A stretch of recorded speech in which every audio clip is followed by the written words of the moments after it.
Bénin, le Niger. Alors, après l'initiative menée par les deux anciens chefs d'État, président Boniaï et président Soglo, eh bien, on enregistre des avancées, on peut le dire, et c'est perceptible avec l'arrivée à Cotonou d'une délégation officielle du Niger envoyée par le général Tiani. Et c'est pratiquement incroyable, il y a cela encore quelques jours. Oui, c'est le moins qu'on puisse dire, parce que le général Tiani tenait mordicus, il ne voulait rien entendre. Le Bénin qui avait envoyé des délégations, enfin une délégation, disons, le ministre de l'eau des mines, Samoussé Edouard Dambi, qui avait un message pour le général Tiani n'avait pas été reçu. Le ministre béninois des affaires étrangères qui a tenté à plusieurs reprises également de dénouer la situation qui n'y est pas parvenu. Beaucoup d'autres tentatives, les appels et tout.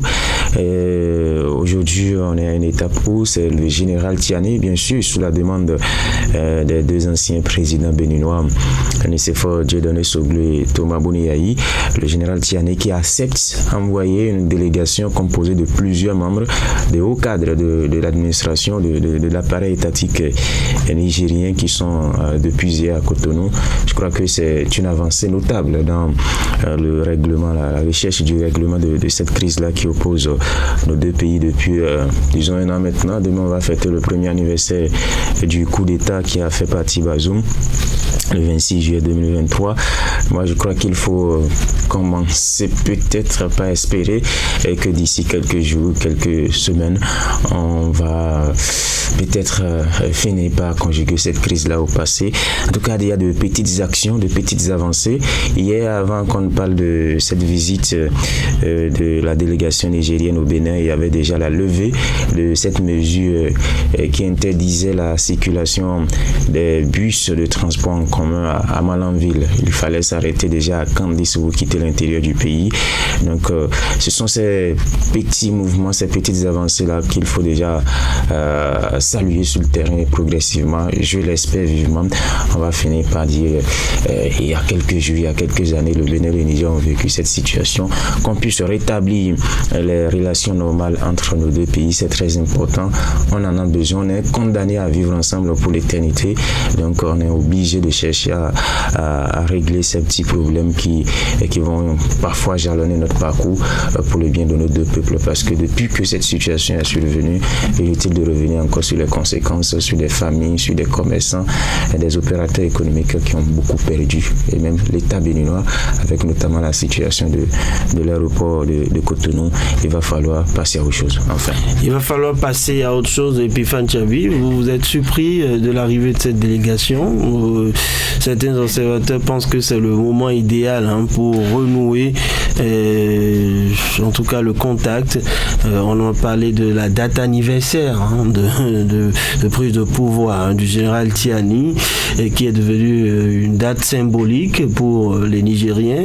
On parle aussi du 1er août qui s'annonce au Bénin. C'est le moment de vraiment colmater les brèches. Oui, je crois que c'est le moment ultime pour, en tout cas, remettre les relations à jour entre les deux pays. Pas plus tard qu'en début de cette semaine même, on se demandait déjà ce qu'est devenu l'initiative des anciens présidents Boniaï et Nicéphore Dieudonné Soglo.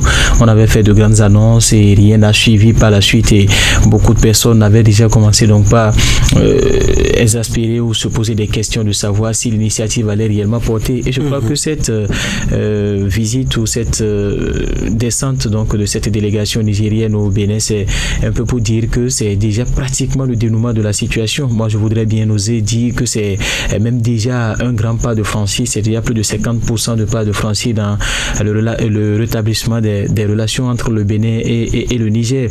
Peut-être que Tiani veut faire d'une pierre deux coups en célébrant en même temps la première année de sa prise de pouvoir et en même temps la normalisation des relations entre le Bénin et le Niger qu'il sait. Mais pourtant, il faut d'abord dire, en tout cas en ce qui concerne cette visite au Bénin, qu'il s'agit là d'un grand pas de franchi. Il avait promis, il est en train de le faire, la mise en place d'un comité tripartite pour réellement solutionner cette situation.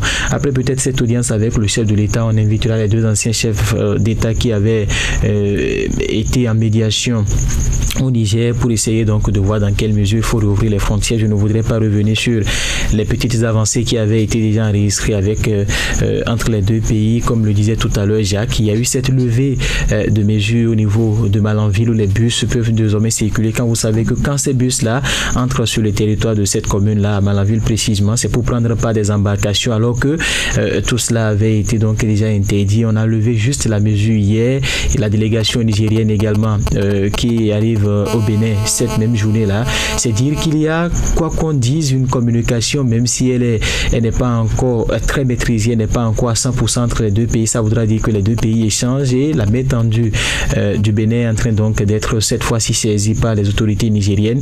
Quand vous voyez déjà la composition de la délégation qui est arrivée hier au Bénin, on parle du général Toumba qui est le ministre de l'Intérieur, des Affaires territoriales. C'est quand même l'un des bras droits de Abdourahmane Tiani qui est toujours à ses côtés dans ses voyages, dans ses moindres déplacements. Et il fait partie aujourd'hui des personnalités qui sont dans la cellule, je vais dire, entre griffes de crise de Tiani. Ce sont les personnalités qui prennent même des décisions parfois à la place du général Tiani. C'est dire donc que le général Tiani n'a pas voulu peut-être se déplacer lui-même personnellement, mais a fait confiance donc à son homme de confiance en lui disant donc de venir. Donc je crois qu'il faut passer à autre chose tel que l'a dit tout à l'heure Jacques Dembé.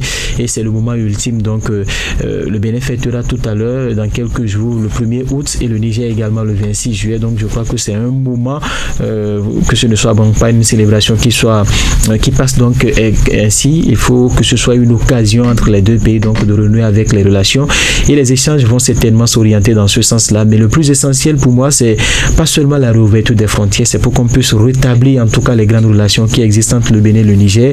Entre autres, le pipeline qui est un projet, vous le savez très bien, qui jusqu'à aujourd'hui est suspendu. Si on arrivait donc à également épiloguer sur ce sujet, je crois que ça profiterait aux deux nations. Voilà, le général qui a envoyé le général, c'est une affaire de généraux.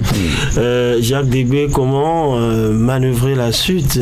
Le président Patrice Talon doit se montrer vraiment flexible sur certains sujets pour faciliter davantage l'évolution. Et ses agissements prouvent qu'il en a réellement envie. Oui, il n'a même plus pratiquement de choix. Parce que dans cette affaire, malheureusement, les rapports de force se sont inversés depuis très longtemps. Le Niger, quoi qu'on dise aujourd'hui, est dans une position de force. Même si on ne va pas trop provoquer de cela, l'essentiel, c'est le dégel de la crise. C'est nous qui sommes demandeurs. C'est nous. Mais le Niger aussi gagne énormément, ça dépend. Tout le monde y gagne, ça il faut le reconnaître. Mais ce sont nos deux anciens présidents qui ont demandé à ce qu'une délégation nigérienne vienne à Cotonou. Le chef de l'État, Patrice Talon, a donné l'autorisation pour que cette délégation-là vienne à Cotonou. Donc, il est obligé d'écouter ces personnalités de la junte au Niger.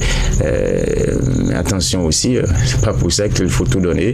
Les discussions, certainement, vont se dérouler dans un cadre beaucoup plus convivial. Le chef de l'État va vouloir se montrer flexible sur certaines questions. C'est passé le coup d'État, il faut condamner, c'est vrai, mais c'est du passé. Désormais, on va continuer dans nos relations et tout le reste. Le pipeline, il y aura également des discussions à ce niveau, mais je ne suis pas sûr, connaissant aussi Patrice Talon, qui va tout concéder aux Nigériens, dit bon, pour l'intérêt, pour le retour des bonnes relations entre nos deux pays, on va tout vous donner, rentrer chez vous et puis paf, on ouvre les frontières et tout.